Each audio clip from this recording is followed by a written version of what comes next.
I've been doing Modulo for years in a variety of schools. I think I first started Modulo in 2015 with the school. So everywhere I've gone then I've taken it with me.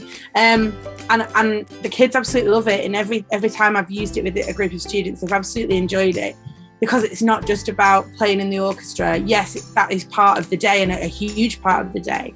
But certainly like last week where we were looking at graphic scores and sound installations and things like that, that's something that you wouldn't necessarily get on another orchestral course, whether that's a day or a week.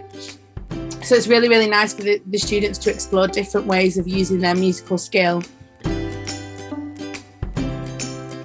But that was a challenge for me as well, because that's not something, as teachers, that's not something necessarily we're used to doing.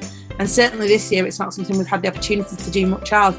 So it was really, really nice to look at things in a different way from my perspective as well. But the kids loved it. Plasticine, I don't think anyone can hate plasticine. It's great fun. This year, there's been a directive that you teach from the front. And obviously teaching music, particularly as we have an instrumental curriculum, you can't help the kids out or the students out in the way that you would like to. You can't get kind of model up close, if you like. You have to be stood a fair distance away, and that means that some of the students haven't necessarily been as close to the visual aids as they might have been. So hopefully being able to get back in amongst the students when I'm teaching means that their experience will be better, but also that their work will be better, because I've been able to stand with them and work with them closely rather than being stuck at the front of the room. I think that's an ongoing challenge, not just for Orchestras for All. I think that for all of us in music at the moment, that is an ongoing challenge. What I like about Orchestras for All is, yes, there is a participation fee, but it's comparatively small. So it can't come out of capitation, because capitation is designed for resources in the classroom and for everyone. But it's small enough a fee that actually it's easy for the school to find that fee. It's a drop in the ocean for a school. And I think Modulo have worked, and Orchestras for All have worked really hard to keep that fee as low as possible. But it's certainly every year that I've participated, you've got a little bit more for the same fee almost. And you know, I couldn't afford to bring in performers from the BBC Phil. That's way beyond our budget, really.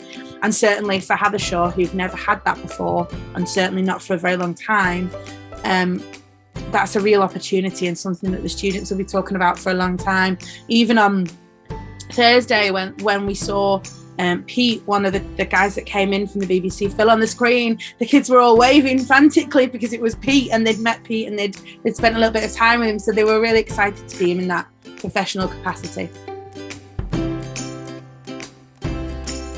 I think they're getting used to it a little bit. I think participating online in a group was new for them, because obviously when you're sat at home doing your remote learning, there is just you and perhaps your family. But I feel like they engaged really, really well. They were perhaps a little bit less insecure about some of the things that they might have been in a bigger group.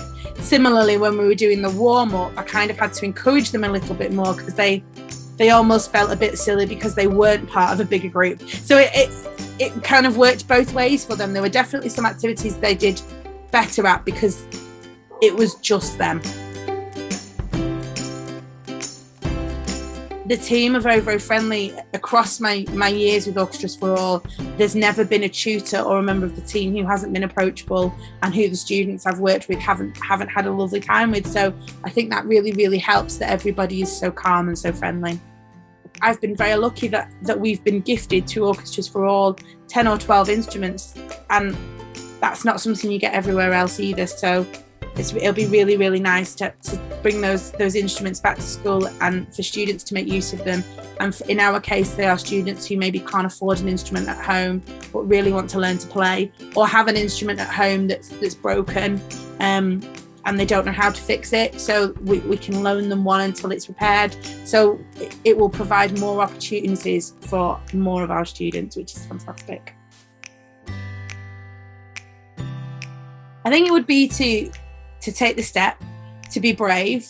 There's no right or wrong way to do this. It's just the way that works best for the students. And in my experience with Orchestras for All, this is a really good way, because it's friendly, because it's relaxed and supportive.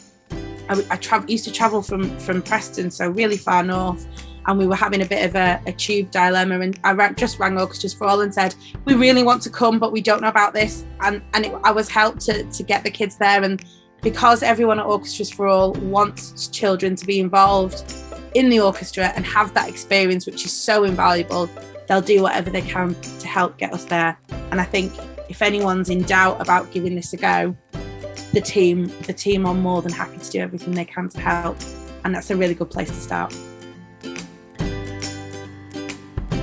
Amazing, supportive and friendly.